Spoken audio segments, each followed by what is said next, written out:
come to disturb my peace again, have you? I hide myself away in a cave, and still you people insist on pestering me with your problems.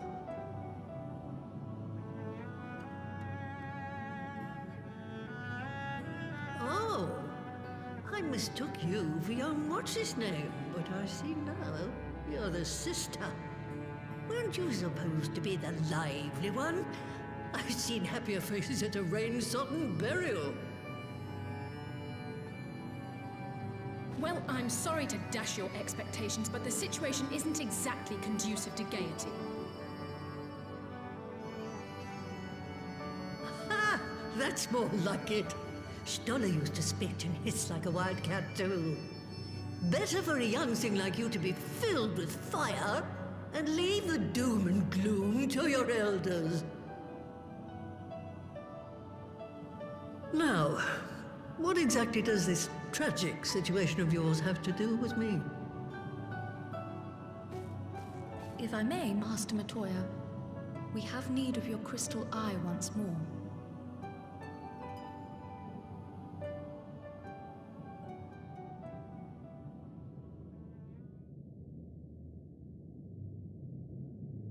And Stoller is one of the afflicted, is she? Very well.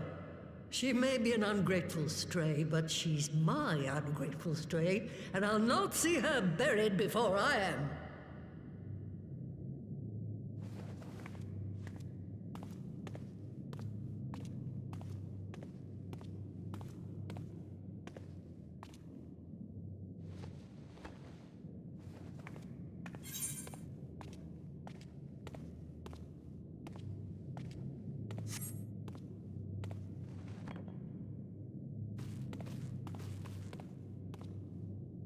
Right. Let us see what we can see. I'll begin from where our friends first fell, and cast my senses out from there.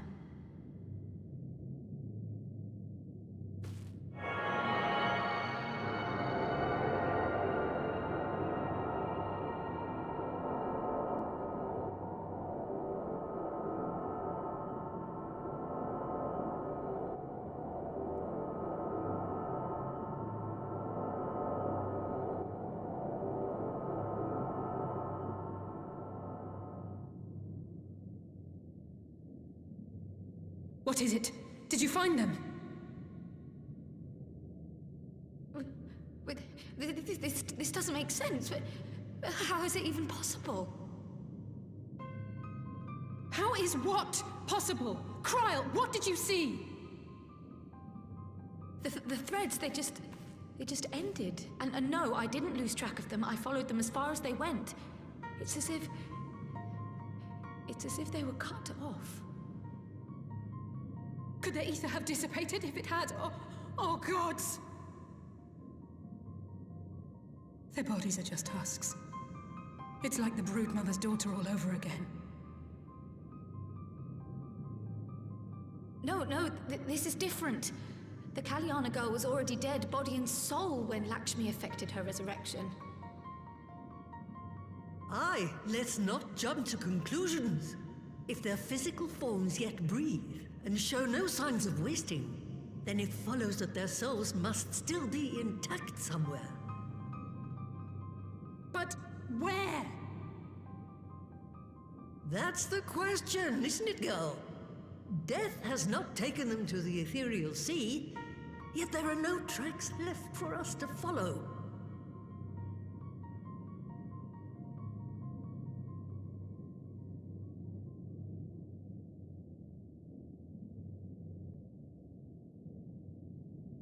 We're no closer to an answer than when we started. But knowing their souls are still out there is progress of a sort. We just have to keep looking. Pray, excuse me a moment. Yes? I remember, but... What, to Alamigo? We're on our way. That was Lee's. Apparently, a group of Populares have defected to Alamigo, and Maxima, the envoy Alphino left with, is one of them. I'm sorry. I realize we've barely begun here, but... Go, child, go! You've made up your mind, and life's too short for dithering. I'll do some digging in the meantime and see if there isn't some other method we could use to continue the search. Let's be off then.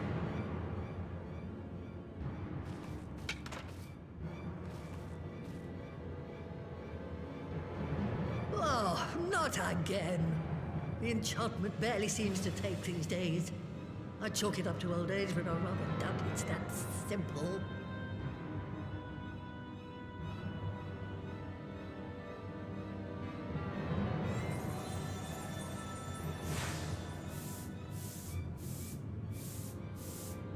Before they took ill, Y'shtola and Urianger were sharing notes on a thinning of the ether. It seems to be happening all over.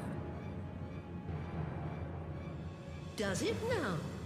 And here I was, all set to blame my woes on that creaking mountain of refuse clogging up the Thaliac. I fear something has gone awry.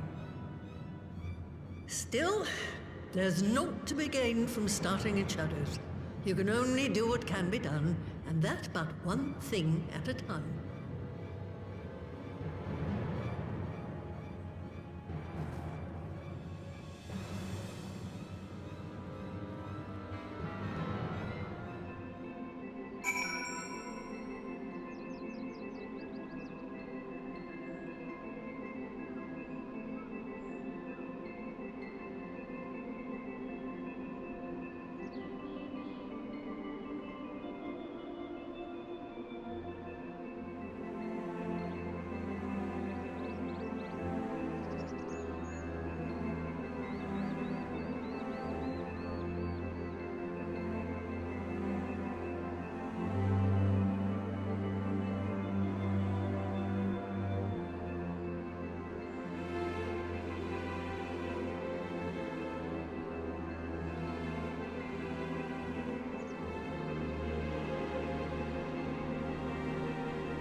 I'm sorry to drag you halfway across the realm, but when Maxima mentioned Alphino, I thought you'd want to hear the news in person.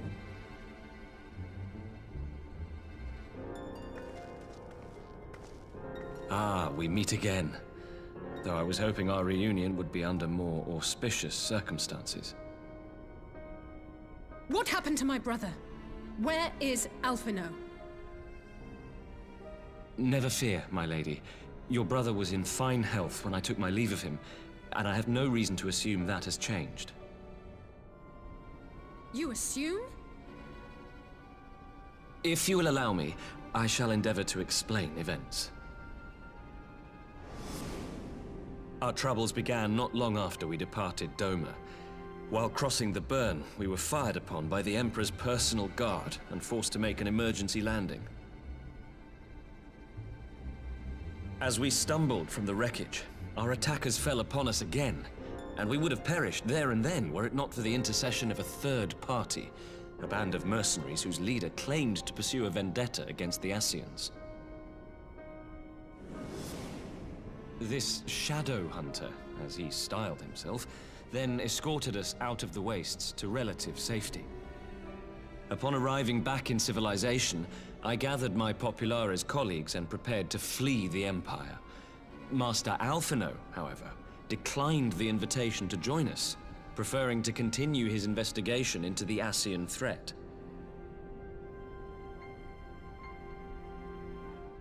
Well, at least he's not lying in a heap in the burn. Tell us more about these Ascian hunters. Who are they? And is Alphino still with them? He is. As to who they are, I'm afraid I have nothing to tell you. Beyond the fact that they root out and destroy Ascians, they were unwilling to divulge anything which might serve to identify them. They would not even reveal their next destination. But Master Alphino asked to accompany them all the same. Since parting company with your brother, we've been engaged in a game of cat and mouse with the Emperor's guard. We made our way through province after province, finding the army busy restoring order wherever we went, until we finally arrived here in Alamigo. I cannot thank Commander Aldin enough for giving us such an unexpectedly warm welcome. I'm not inclined to turn away refugees, no matter which land they call home. And if they can tell me how things lie in Garlemald, all the better. On that subject, there is much I would tell you. During the course of our journey, we heard tales that an entire rebel army had been slaughtered in the space of a single night. It would seem my former comrades grew tired of putting down uprisings in the conventional manner, and chose instead to bring a formidable new weapon to bear. Details were sparse, but the rumor alone was enough to dampen the flames of rebellion. I have also heard reports that several companies have withdrawn from their designated provinces and begun marching westward. It is my assessment that the Empire's forces are mobilizing for a large-scale military engagement. Westward? You mean they're getting ready to invade Alamigo? We knew this was coming, but not that it would be so soon. We've barely even begun to shore up our defenses. They won't stop an invading army. No, they won't. Dispatch messengers to the Alliance leadership requesting reinforcements, and send word to our officers in the field to hasten completion of those border fortifications. Prepare to meet the Imperials head on!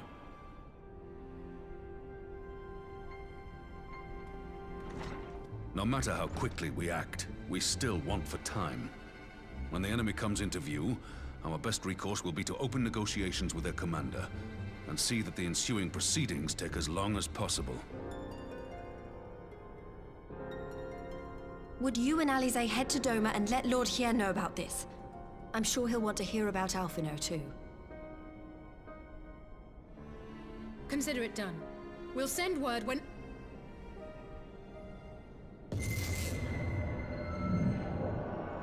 Untold sorrow must be changed. Ahead looms a calamity become instant. Throw wide the gates.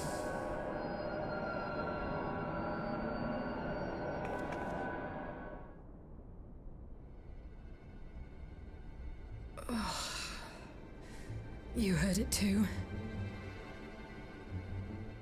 Well, at least we're both still standing. Oh, thank the gods. I thought we'd lost you for a moment there. Why does this keep happening?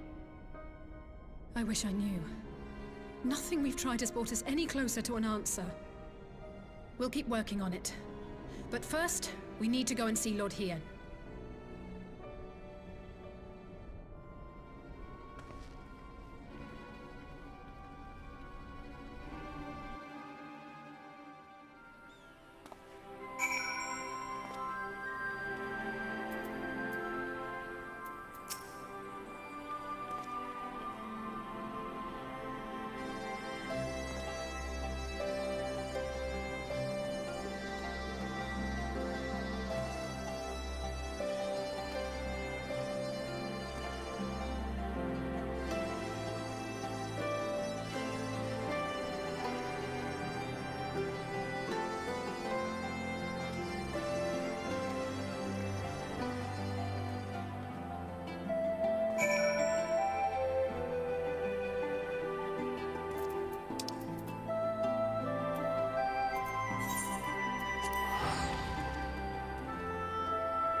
It seems the engineers have matters well in hand. Should the barrier work as we intend, Doma will be free to reinforce her allies in Alamigo without fear of weakening her own borders.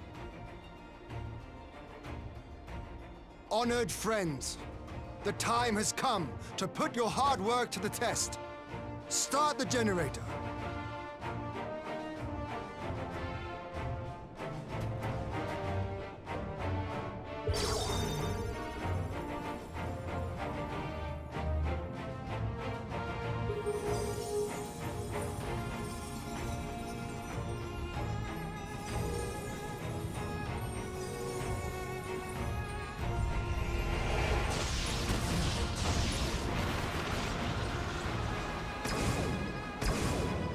Node 1 is operational.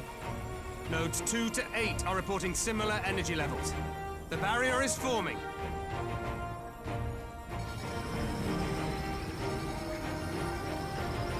$1,000 yards. 2,000.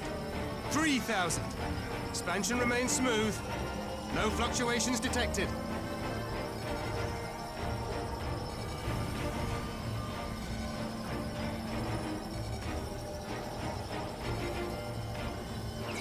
$4,000. 5,000. Target altitude reached. The barrier is holding steady at 5,000 yards. We've done it.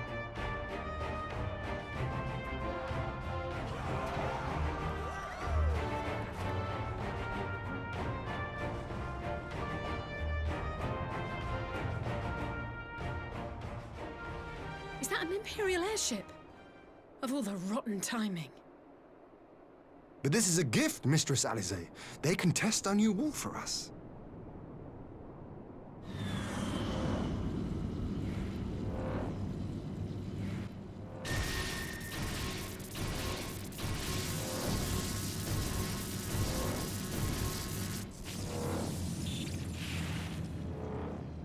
Seems solid enough, though I was hoping for a fireball.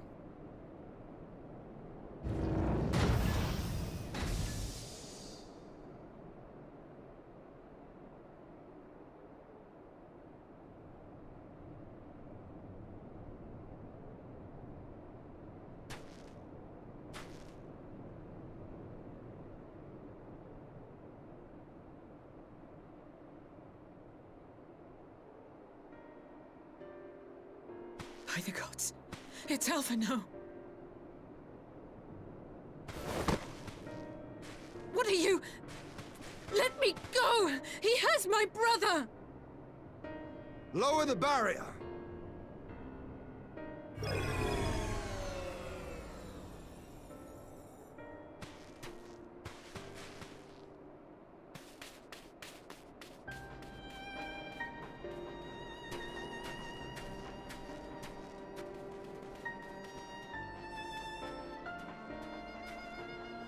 Be at ease, girl. The lad is not dead, merely locked in slumber. No, not him too.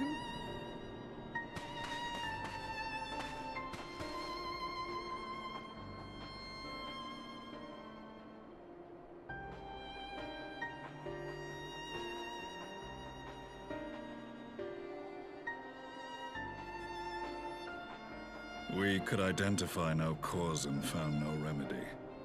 Thus I sought to return him to Doma, and into the arms of Lord Hien himself, it would seem.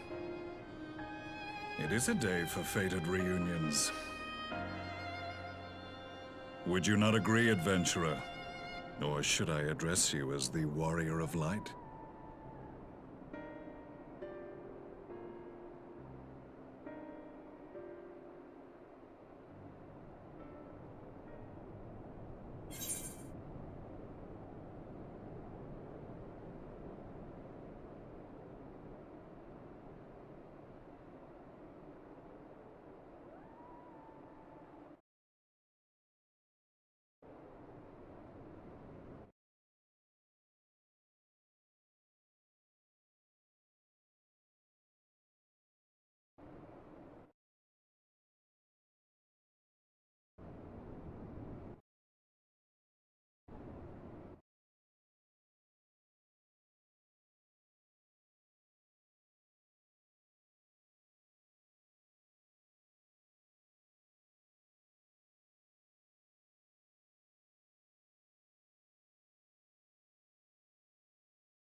I, Gaius van Baelsar, the Black Wolf.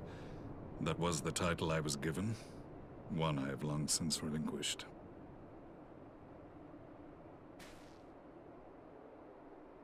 Stand down. The legatus of the 14th Imperial Legion died in Castrum Meridianum. I am no more than Gaius Baelsar, a man without rank or allegiance. Impossible! There's no way you could have survived! Do you remember how it unfolded? How I was deceived by La Habrea? How I was convinced that reviving the Ultima weapon would allow me to bring peace to Eorzea? The Ascian used me, as he used so many others, all to further the restoration of his wretched god. Yet even with the might of Alec at my command, you bested me. And as the Praetorium went up in flames, I was content to burn along with it. For a moment at least. A moment of folly. To surrender my life thus would have been to betray all who died for my cause.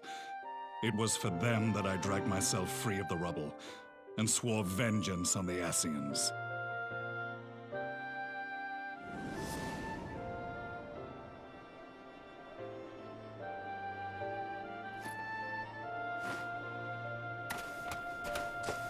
The Black Wolf has shed his pelt, never to return to Garlemald or her legions. I live now only to exact revenge.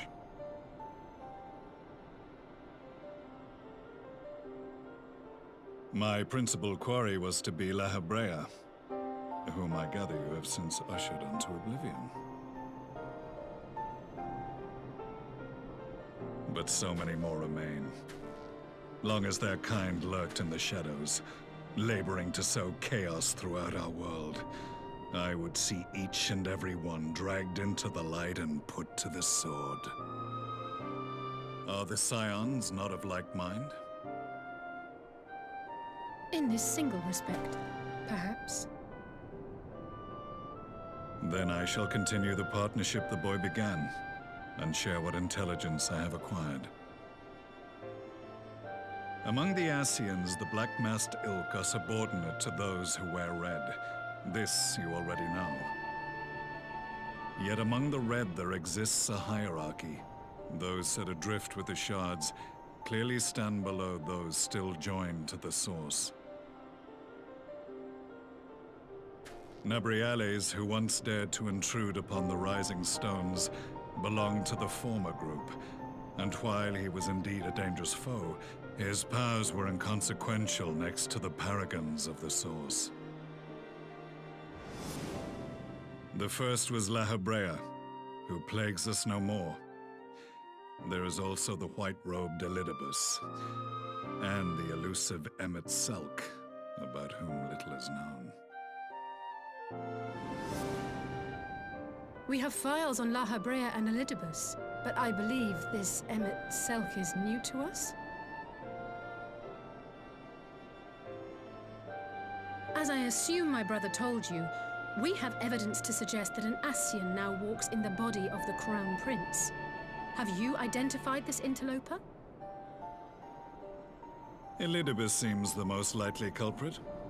As emissary, it is his role to maintain the equilibrium between darkness and light. Your many deeds in Hydaelyn's name have upset the balance, and I believe he seeks to restore it by throwing his considerable power behind the Empire. As a leader of the Ascians, he is one of our primary targets. It was on the trail of this very prey that the boy and I came across the scene of a failed uprising. In the absence of a single Garlean casualty, we inspected the bodies of the rebels, and the lack of any external injury drew my immediate attention. They had been slain by Black Rose, an alchemical invention of the Imperial Army. When I yet served as legatus, I ordered its production halted, and all stockpiles destroyed. Toxic gas is not a tool of conquest, but of extermination. Toxic gas? This must be the new weapon Maxima warned us about. Something deadly enough to sweep away all resistance in a matter of hours. Gods. You don't think they're planning to use this in Alamigo, do you? Put your fears to rest. We infiltrated the production facility and destroyed all existing stores of the chemical along with the plant itself. Even should they rebuild the operation, they will not soon manufacture another batch. Regardless, I would draw your attention to a directive we discovered in the plant's records. The document was marked with a recent date and authorized with the signature of one Zeno Ciegalvis.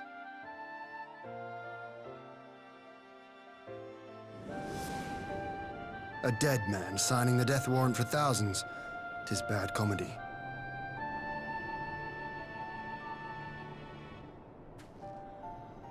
But the tale does not end there. Within that same facility was a chamber filled with devices of elegant design. Cloning technology, we realized. And what should we find in each and every incubator? But a young Emperor Solus.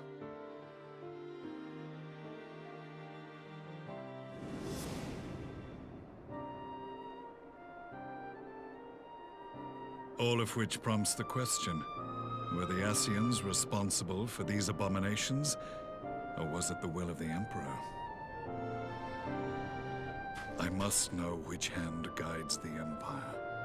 Though I have given up my rank, I am yet a son of Garlemald, and I will fight for the future of my homeland.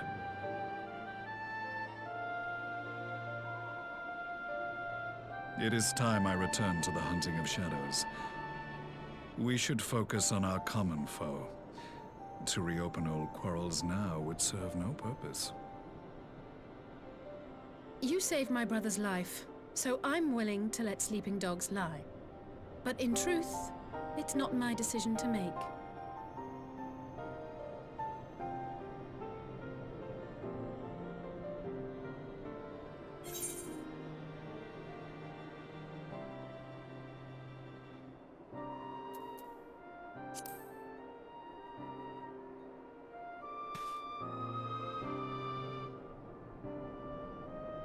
There was a time when I scorned those who placed their faith in false gods, even as I, in my blinkered conviction, place mine in Ascian promises. Unlike yours, my strength of will and my restraint was found wanting. We shall meet again, warrior of light.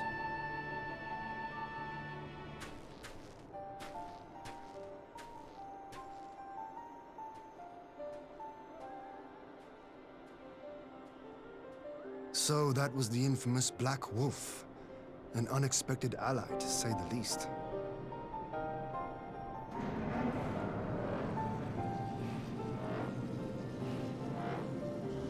Well, I am content to leave the fine-tuning of the barrier to cleverer minds. Let us bid our friends from the Ironworks farewell, and see what can be done for Alphino back in Dorma.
Our supplies of Black Rose have been ruined, but the new plant is already under construction. We should have the first batch ready in time for the offensive, Your Radiance.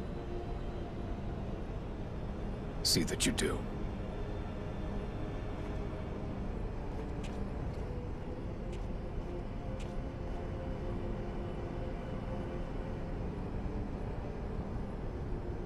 Ah, yes, the infamous Black Rose. If I recall correctly, Gaius did not much care for the invention.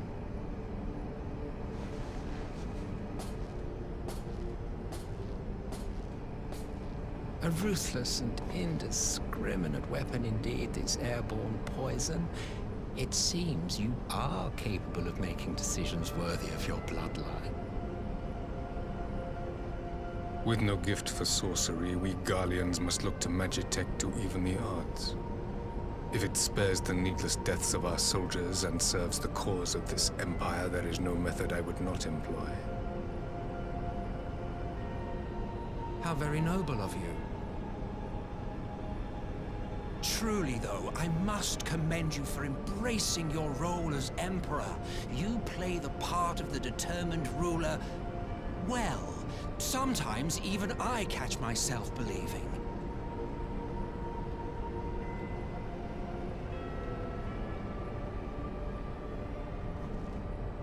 A silent agent of death. Now that I think on it, Black Rose may well possess the perfect aspect.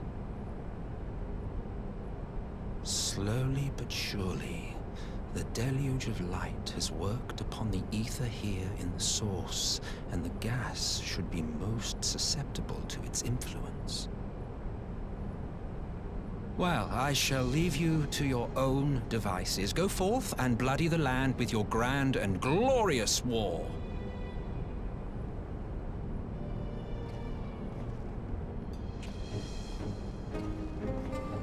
While you do what, precisely?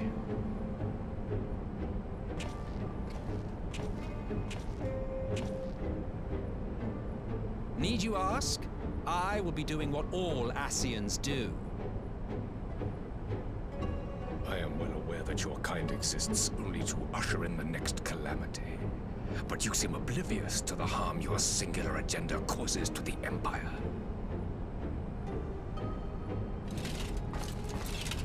You cannot have forgotten the events which followed your mortal demise.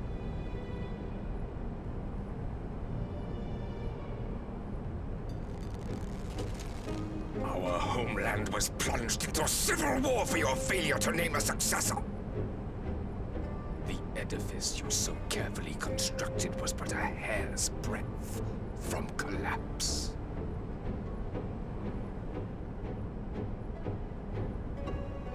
Are you truly so naive? You thought me oblivious to the consequences of a departure so painstakingly timed? It was by design? Well, of course it was.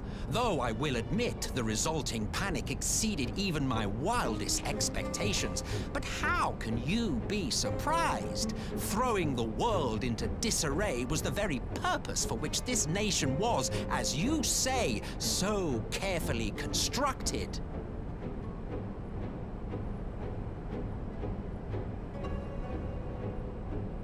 Now, if you have no further questions, I must be on my way. Since we may not meet again in this lifetime, it would be remiss of me not to offer a word or two of gratitude. I really must thank you for this surplus of vessels. I can mold any host into my own image, but having bodies tailor-made for me in this fashion is so much less tiresome. You dabbled in elegant cloning techniques, yes? It certainly is a compelling, not to mention entertaining, field of research. And of all the options available, you chose the Founding Father on whom to experiment. You have a twisted streak to you, Varus, like grandsire, like grandson, hey?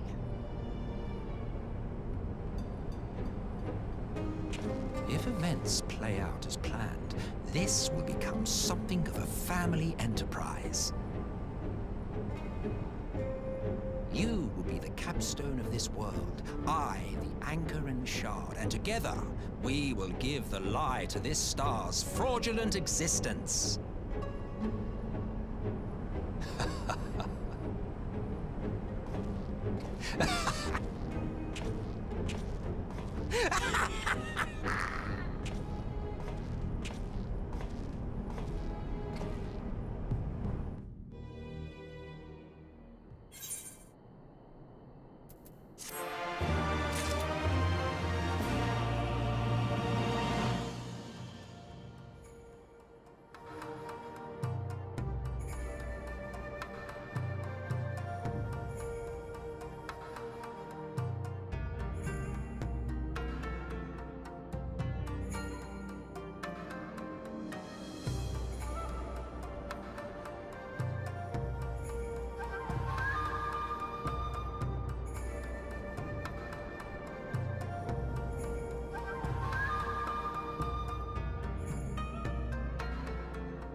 Welcome back, you two. Greetings, Lord Here. Glad you could join us. Glad to be here. I would have come sooner, while our own defense is not in question, but I am pleased to report that our soldiers are assembling for deployment to Alamigo as we speak. We're grateful for your support. Thanks to the efforts of our allies, it won't be long before we've established defensive positions on this front as well.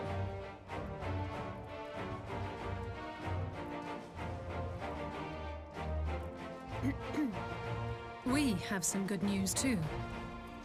Alphino has come back to us. As for the bad news,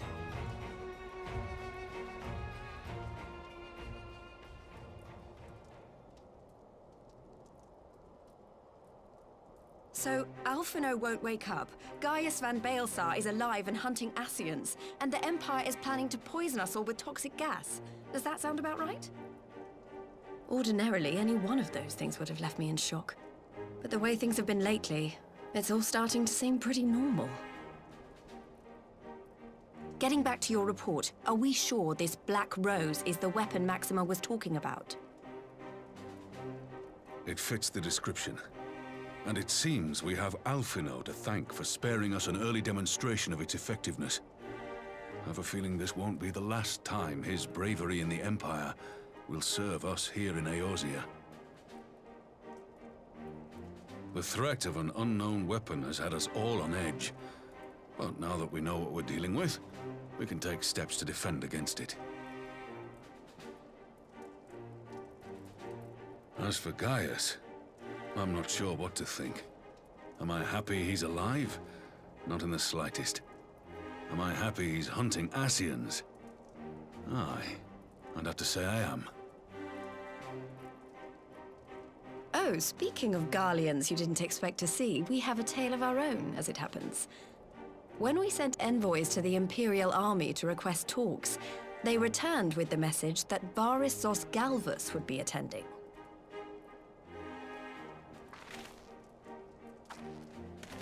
The Emperor himself. Well, Varys did sanction the Popularis peace mission. But knowing that an Ascian walks in his son's skin, I do not see how we can trust him or anyone from that nest of vipers. The Alliance would proceed with negotiations regardless, if only to give ourselves more time to prepare. We do, however, require your cooperation. Right. Yes. So, as a condition for the talks to go forward, the Empire has requested that a member of the Scions be present. There'll be a representative from each Alliance nation, of course, but I'm afraid we have to ask that you come along too.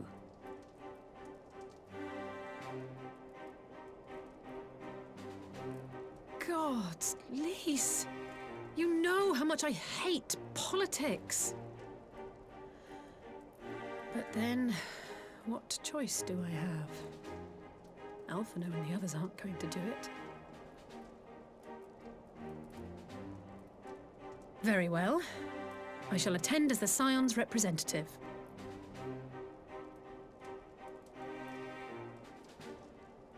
In case you're wondering why I didn't ask you, the Empire also requested the presence of Eorzea's champion.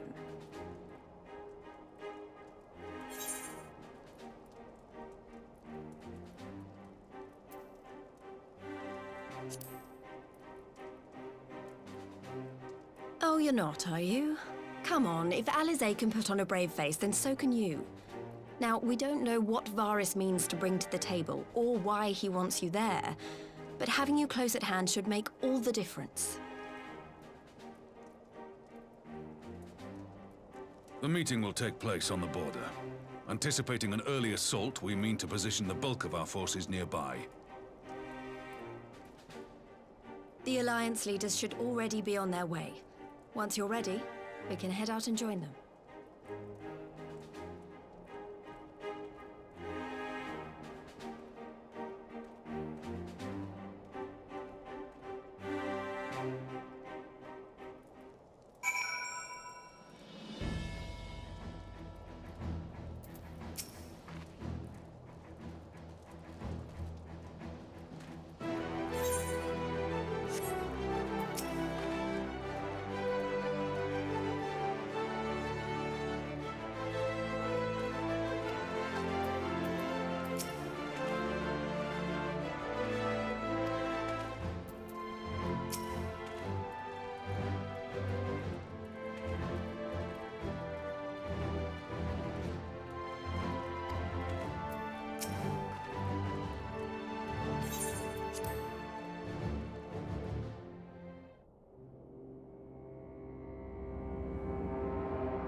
esteemed representatives of the Eorzean Alliance.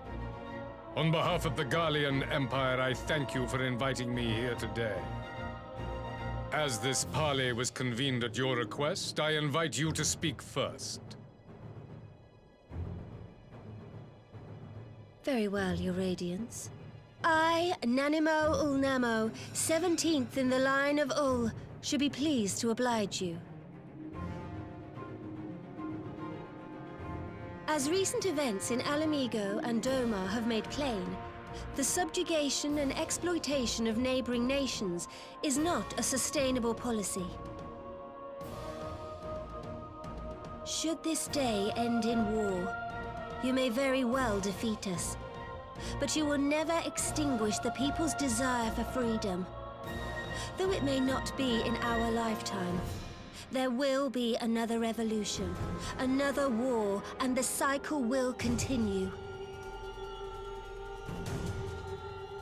Doma has entered into a concord with the nations of Eorzea, a partnership wherein we recognize one another as equals.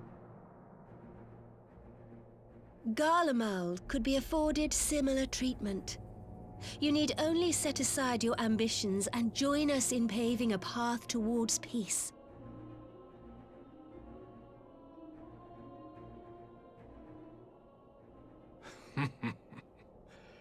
You will not win me over with sophistry, Your Grace.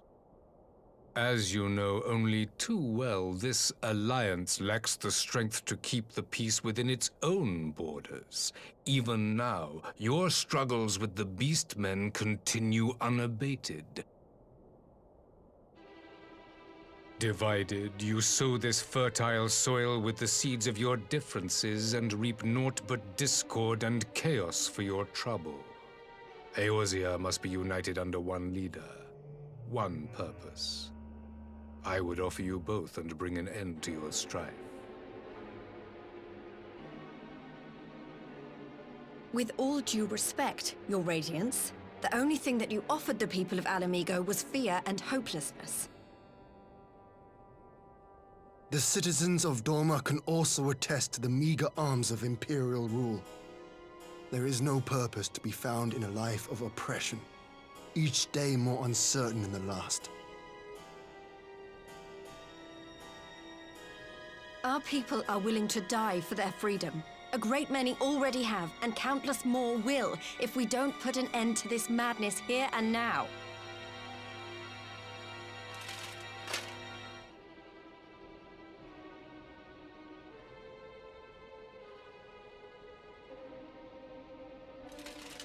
We brought order and stability to your lives. This madness and bloodshed is of your own making. You broke the peace, not Garlemald. Peace. Order. You kill our peoples, despoil our lands, take everything that is ours. And what? You expect us to lick the boot that grinds our faces into the dirt?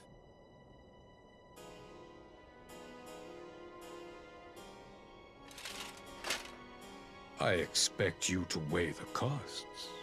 To recognize that countless lives have been lost on both sides in pursuit of a greater good, and to not squander all we have achieved in a fit of petulance.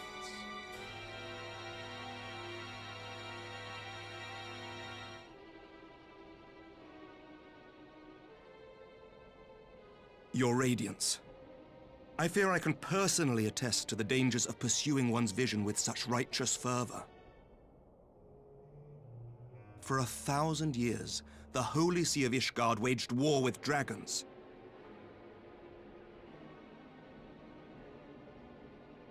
A 1,000 years of sacrifice, of sorrow and hate, in which we bathed in the blood of friend and foe alike. Had it gone on any longer, we may well have drowned.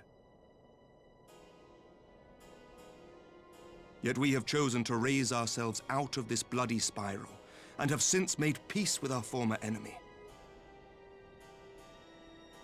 So I understand.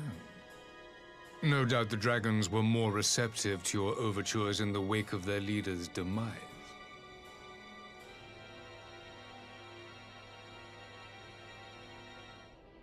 You speak of peace, yet use war to achieve it. Your father would not have bothered to obscure his intent with honeyed words. He understood that strength is all that matters in the end.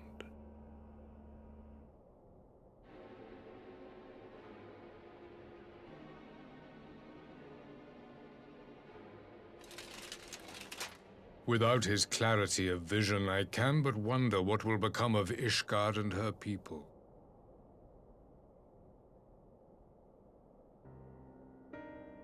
There was a time when Garlemald too lacked a leader of conviction. Weak and unable to wield magic, we were at the mercy of the strong from whom we sought refuge in the bitter cold of the north. Were it not for the discovery of ceruleum and the subsequent development of Magitech, we might never have gained the power to take back that which was rightfully ours.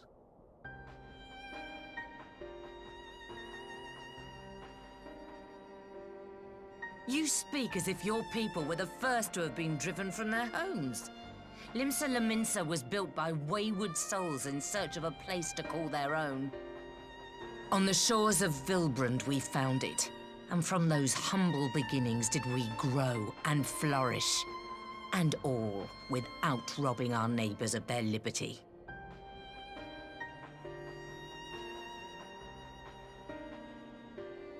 So saith the pirate. Am I to believe that you simply asked the kobolds to yield up their lands and that they were happy to oblige you? That you did not drive them out like rats in the hold of one of the many ships seized by your privateers?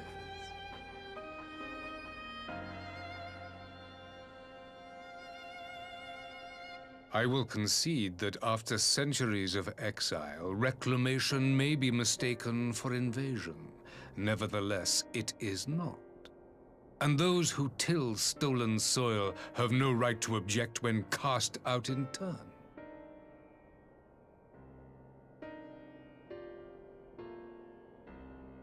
Your uncompromising nature rivals that of the Ixal. They too lament circumstances which they themselves perpetuate. Were they but to embrace peace, we would welcome them with open arms. Indeed, some few have done just that, and now receive of the Twelve's Wood's bounty. Would that your people might learn from their example.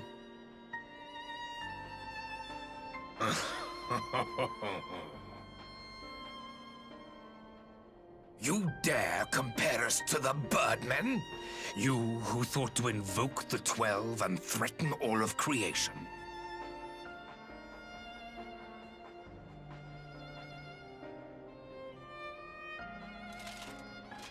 I came here in the hope of finding some speck of common ground, but I see now these discussions will accomplish nothing. Despite what you people may believe, I am not wont to choose the sword over the olive branch. 'Tis but a pity men are loath to accept one without first being shown the other.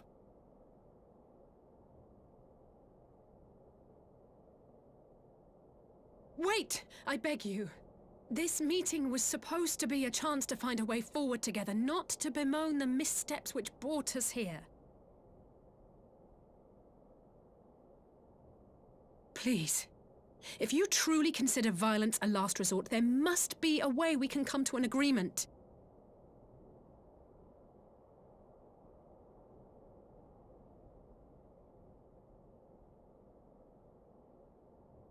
As Mistress Alisaie says, we did not come here to bicker over the past, but to discuss how we might strive towards a brighter future. Emperor Varys, may I suggest a short recess, that all present might compose themselves prior to beginning anew?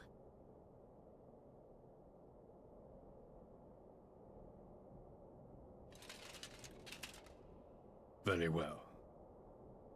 I pray this intermission will suffice to move these talks in a more constructive direction.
Now then, who would have the floor?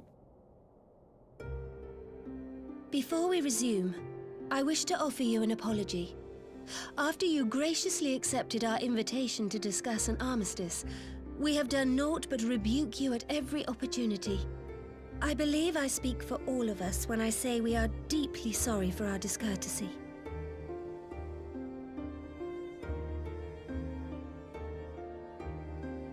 I'll admit your familiarity with our affairs surprised me, and served to remind me how little I know of yours.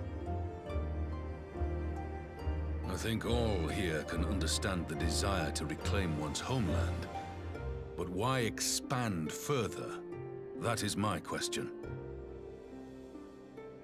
If I may, the answer can be found in the Imperial doctrine they took great pains to impart to my people. Recognizing the threat icons posed to the world, Solus Zos Galvus decreed that they were to be eradicated. To this end, he began a campaign to unite all lands under the Garlean banner. Or so we were taught. Yet the Emperor only reached the burn, the Baron said to have been laid waste by icons, after conquering all the lands that lay between. What is more, I am quite certain the practice of summoning was not nearly so widespread in the days before the Empire's founding. When you put it like that, it all starts to sound like an excuse, doesn't it? But to distract from what? Why are you really waging this war?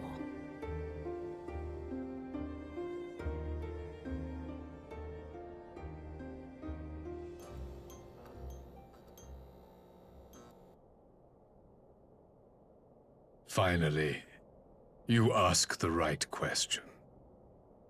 I can but hope you heed mine answer and at last accept the righteousness of our cause. My goal is this: to return the world to the way it once was, the way it was always meant to be. In doing so, mankind will be made whole once more.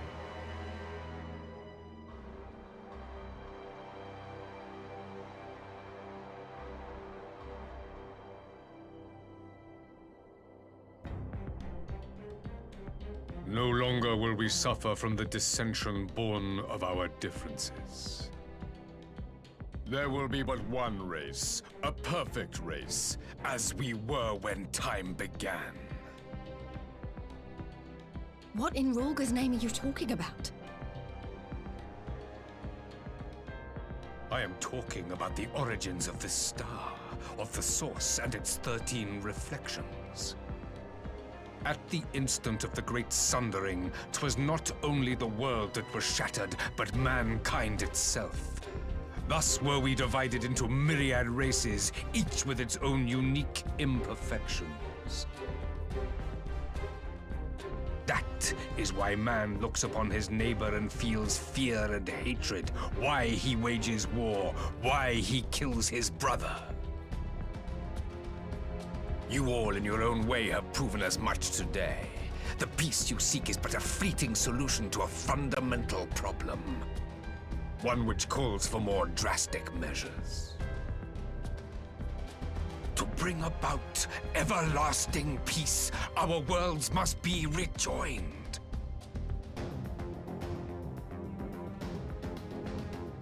That is the goal the Empire would see realized. The glorious future unto which we shall one day shepherd mankind.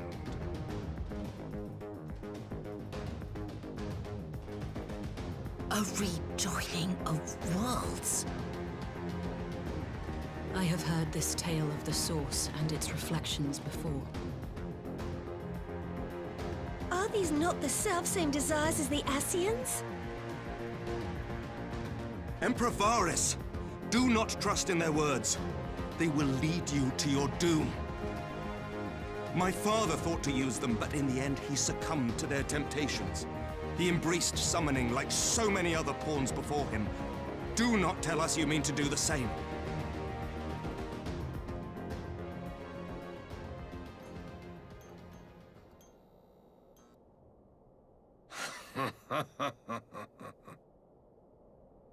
To be a pawn, free from the burden of choice, would be a blessing.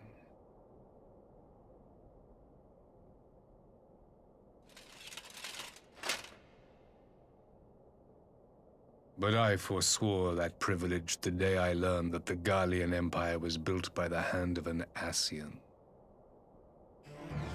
What?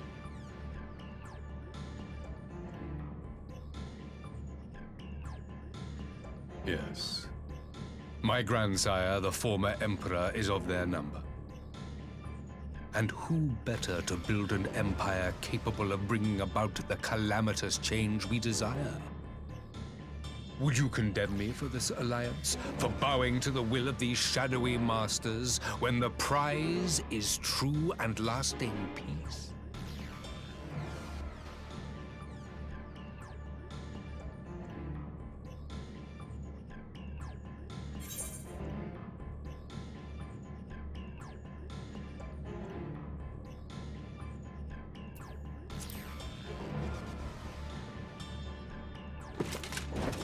I come not to conquer, but to liberate. To free man from the prison of divergence. Imagine a world united. One perfect race beneath a single standard. An army before whose might these servants of darkness and light would fly as leaves in a storm, never again to meddle in man's affairs. We would be the masters of our own fate. I bid you join me, not as subjects of Garlemald, but of a new nation. And together we shall win freedom for ourselves and generations yet unborn. You want to trigger another half-dozen calamities? You can't be serious!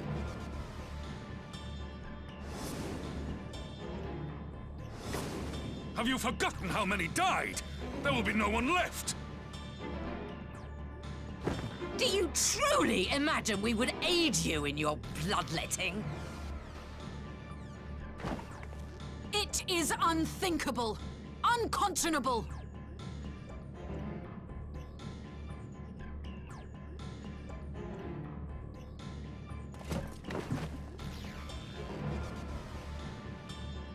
And what is the alternative?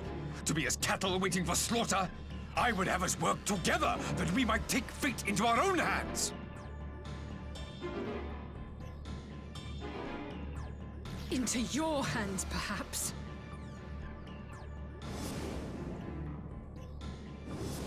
But what of the other worlds, your radiance? With every calamity, you obliterate a star and every soul that dwells on it.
the Ascians, we are all but tiny, momentary specks within an indifferent universe.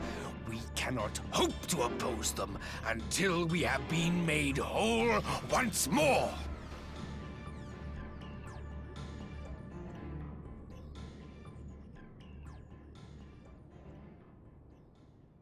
Are these truly the words of Garlemald's ruler? The flaws and foibles which you so abhor are what make us who we are. Every nation, even yours, Emperor Varys, is made whole through the combination of these imperfections, the strengths of one compensating for the weaknesses of another. While it is true that man succumbs all too often to anger and avarice, he may yet overcome his baser instincts through the forming of bonds with others, fostering community and cooperation. That the protector of an empire should not only reject these fundamental truths, but seek to change them at so dear a cost to life is indefensible.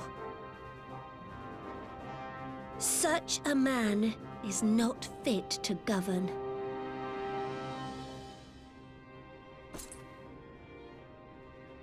And you, warrior of light, would you refuse me as well?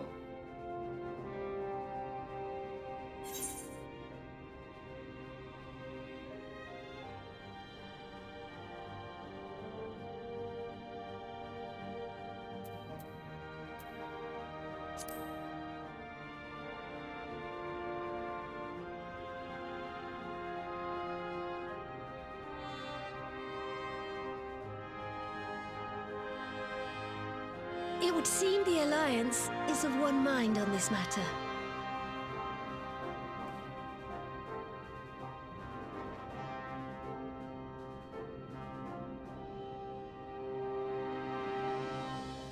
You Eorzeans never cease to disappoint me. Though I suppose I have only myself to blame for expecting more from savages. This discussion is at an end. I bid you make ready for our next meeting. It will not be at the negotiating table.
I'm not sure what I was expecting from our meeting with the Emperor, but it wasn't that. Still, at least we know now what he's really after. Aye, a future built on a mountain of bodies. I too want the Ascians dead, but not at any cost. The last of the reinforcements from Dorma arrived not long ago. I pray it will be enough. Given the Emperor's stated goal, this is a battle we can ill afford to lose.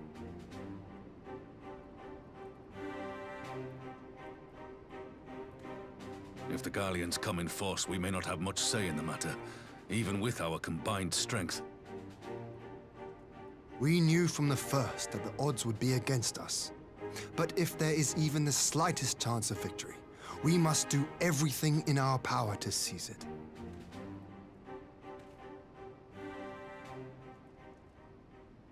We must seize it, full stop. Here!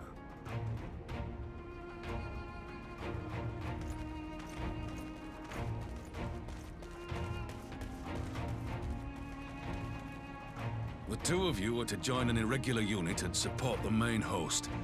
I won't bother asking if you're minded to fight. After coming this far, how could I not? And for once, there's no one around to countermand me. Not that they would. Not even my brother. But we all know who really make the difference. Ready to frighten some Garleans?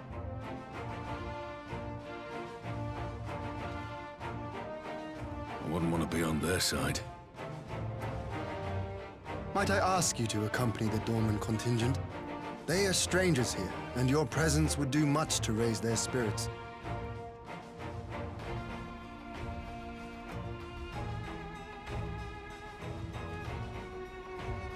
We would be honored.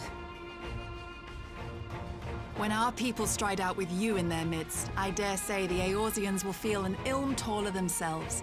High spirits have a way of spreading. What I wouldn't give to join you. But my duties as field commander will not allow it. I'll leave the front lines in your capable hands.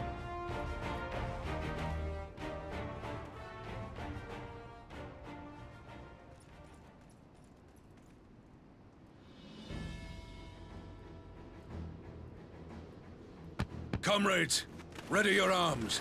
The hour of battle has come. May the crystal guide us to victory!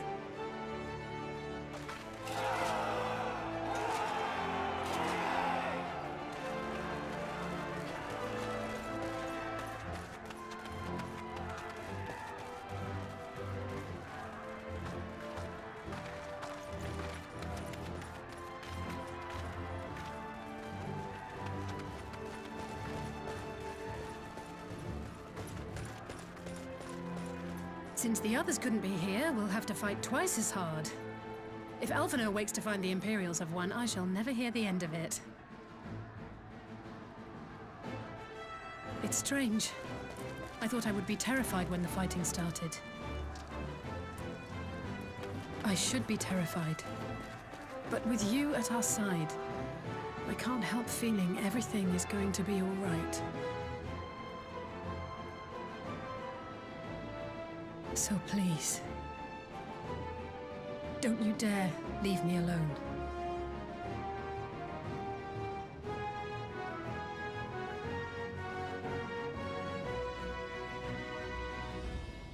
No matter what happens, we have to survive together.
Forward! Forward!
Ready?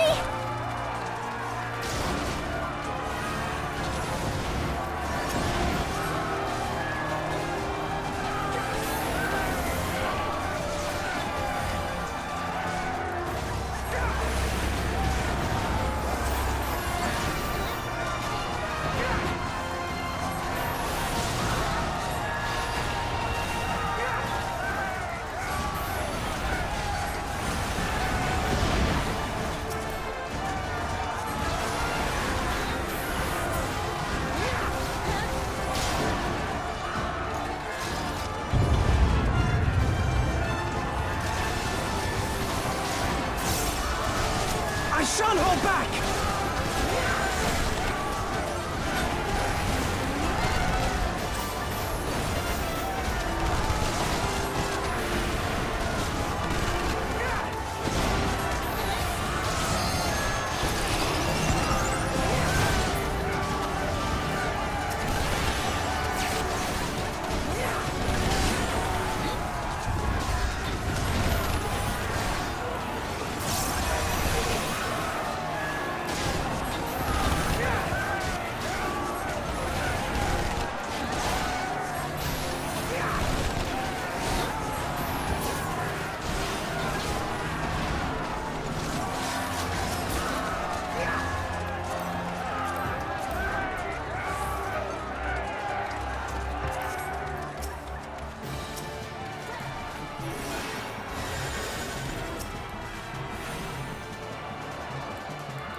You underestimate me!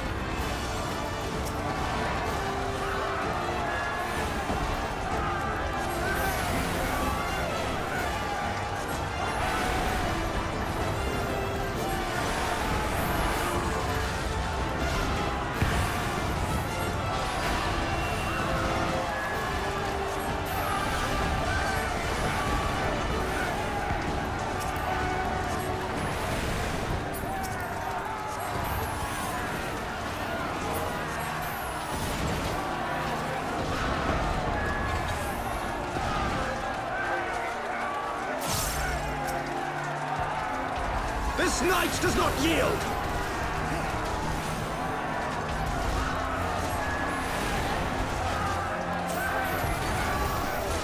Out of my way!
This day you die!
There you are, and none the worse for wear.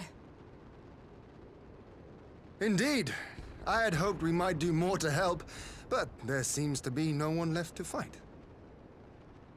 A tactical withdrawal, perhaps? We should give chase. Finish them off while we have the chance. Imagine the other surprise when they wake to find the war already won.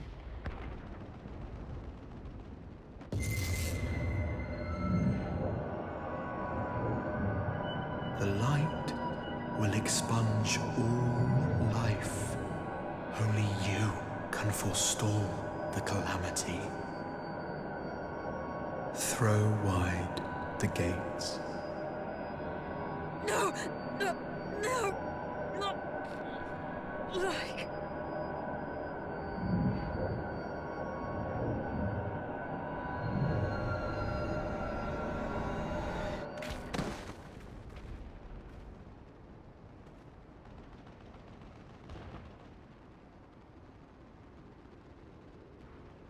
Oh no. Don't tell me. Are you all right?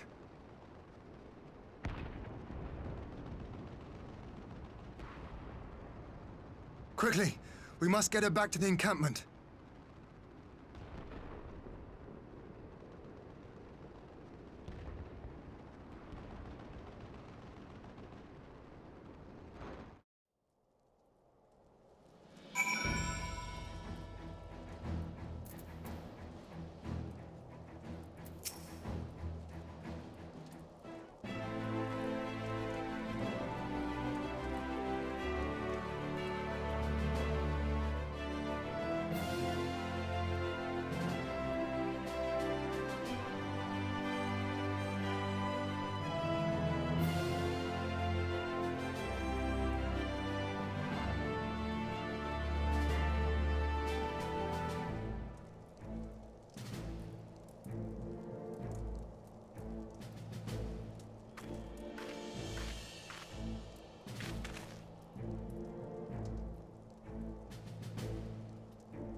There have been several skirmishes along the border, but as yet neither side has delivered a decisive blow.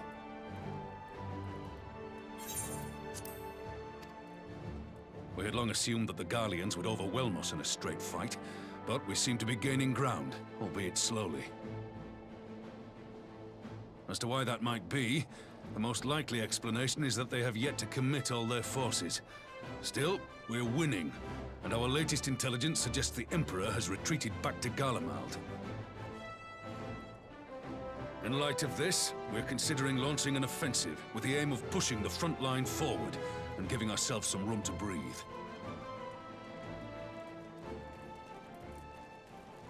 Commander! The Imperials!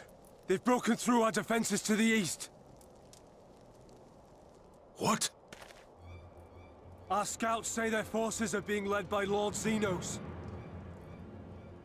Lord Hien and Commander Hext have taken their troops to provide support, but we don't know how long they can hold out. So, they've been biding their time, waiting for his arrival, have they? Very well. Send word to our allies, requesting reinforcements for the front line.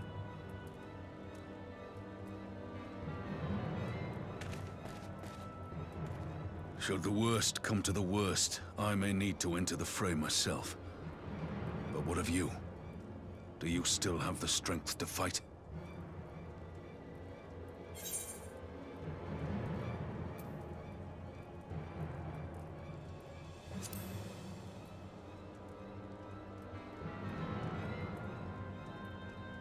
Much obliged. Given the choice, I'd take you over 100 soldiers.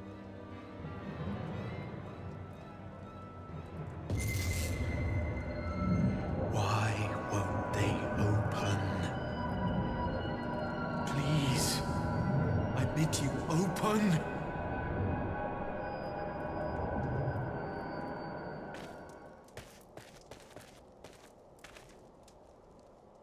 What's wrong? Is it the voice again? Are you sure you're in a fit state to do this?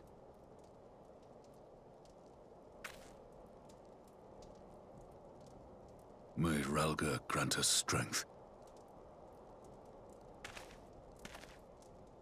Give 'em hell, lass. I, for my part, will defend this place to my dying breath.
Ready?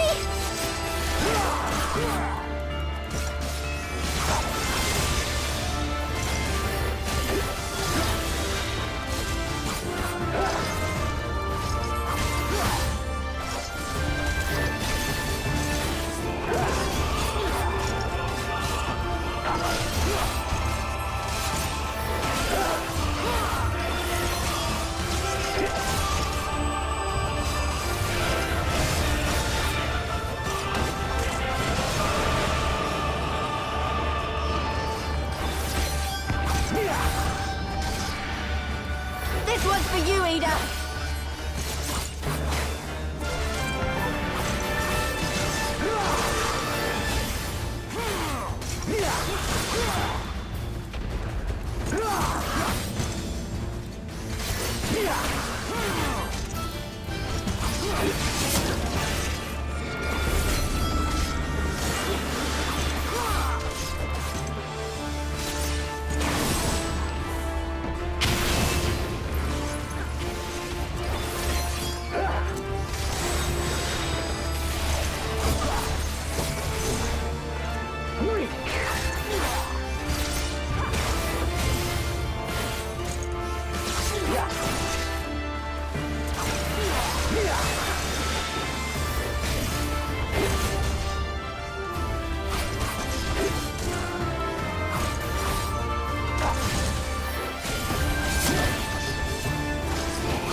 The weave of a shinobi's power.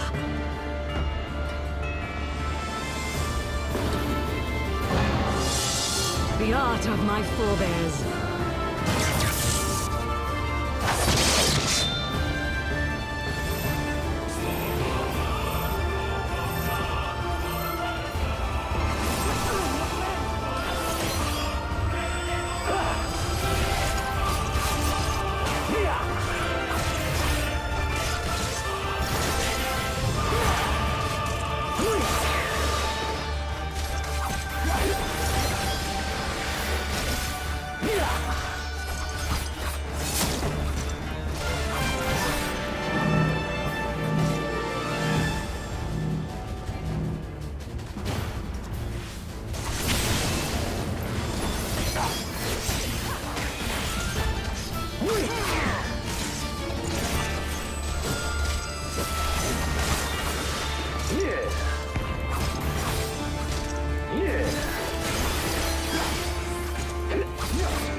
Damn you!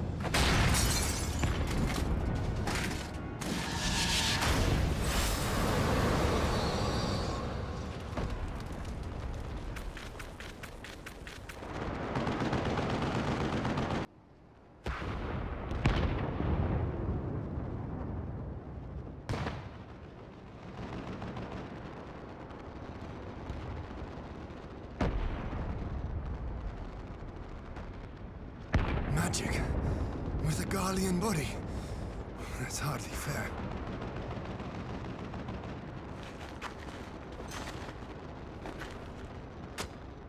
Still, he must be stopped, no matter the cost.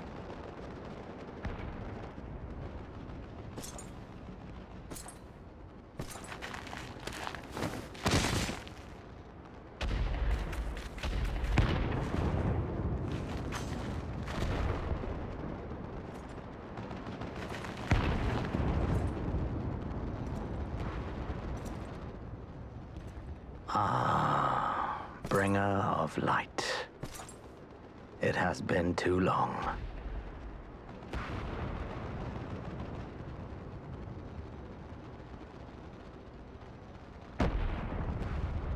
No words to mark our reunion? So be it. Equilibrium must be restored, and only your death will redress the balance.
I see.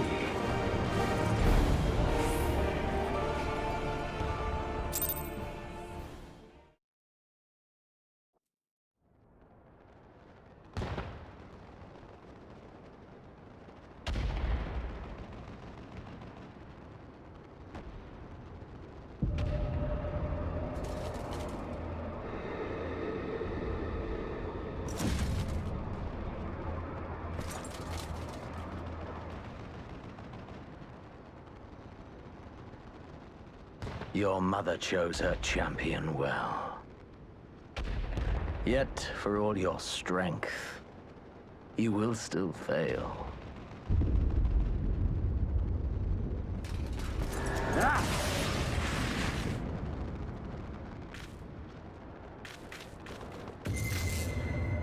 Please, I beseech you.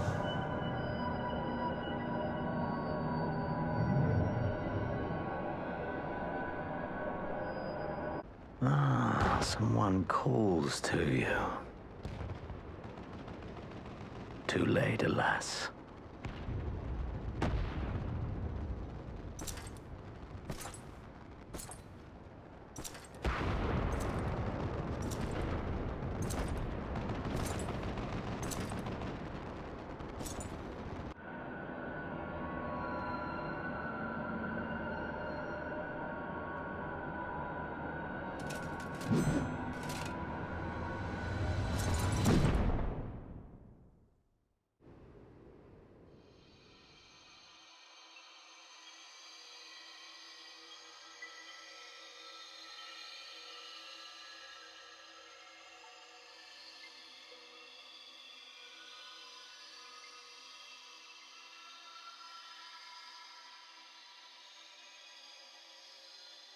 At last, I found you.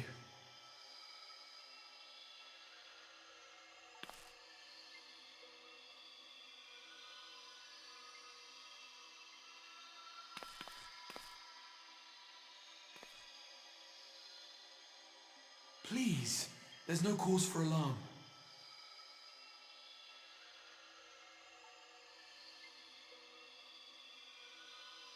Though, I confess, this is not where I had intended to meet. But the place of our meeting is of no consequence, like the war you wage. Win or lose, the path you walk leads only to oblivion. The better path leads you here, to me. I have need of your strength.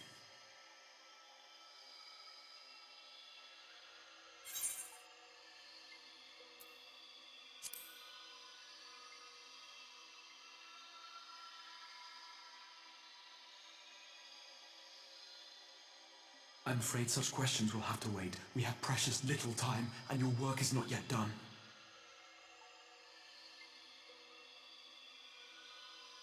Go to the Crystal Tower. I have left something for you near its base. It will serve as a beacon of sorts, one which I pray will help you on your journey. All you need do is find it. I will take care of the rest.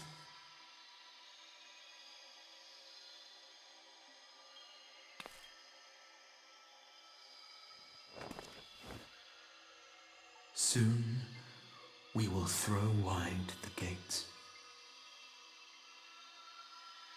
And the path to the first will be yours to walk at last.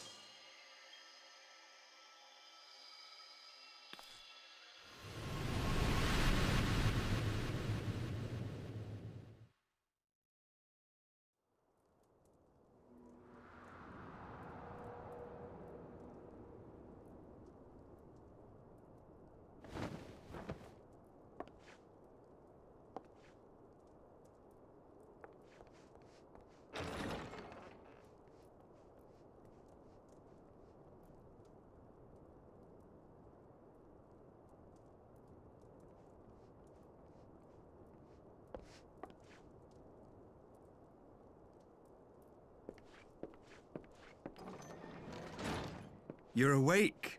Thank heavens.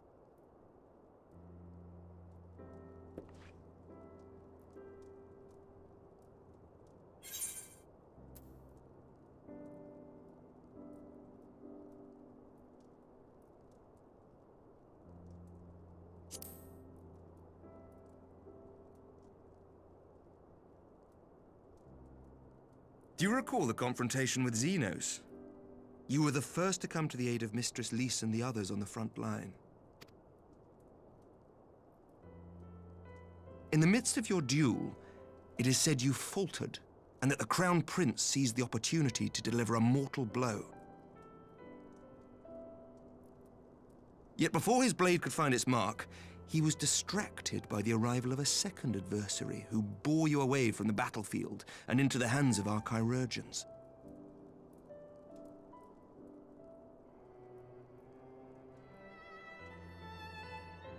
Lest you wonder, he left before you awoke. As is his wont.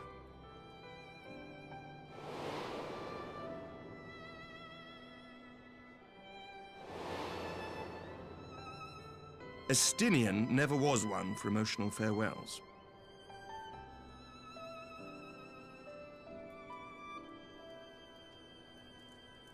Though Xenos bested all before him, the battle clearly took its toll, for he retreated shortly after your rescue. Seeing this, the remaining Imperial forces decided discretion was the better part of valor and pulled back, allowing us to re-establish our position.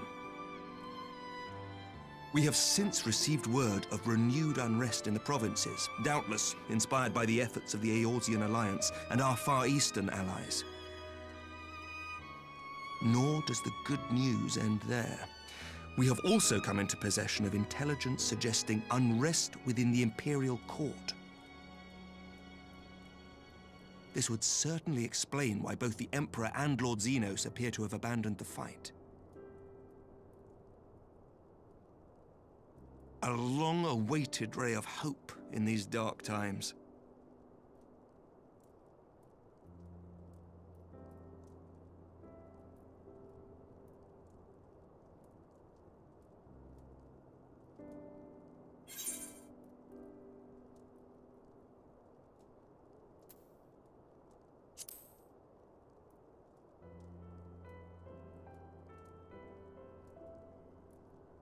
Yet to awake, I'm afraid.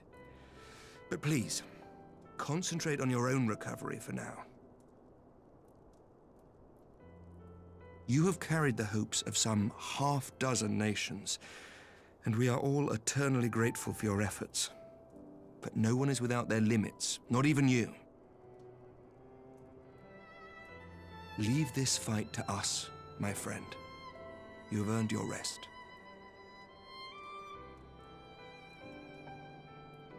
But before I forget, I was asked to deliver a message as soon as you awoke.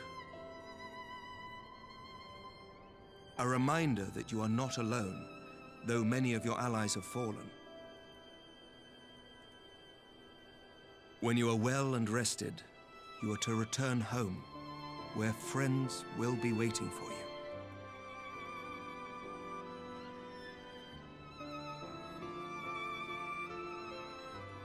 Now, if you will excuse me, I must return to the front. May we meet again soon, under happier circumstances.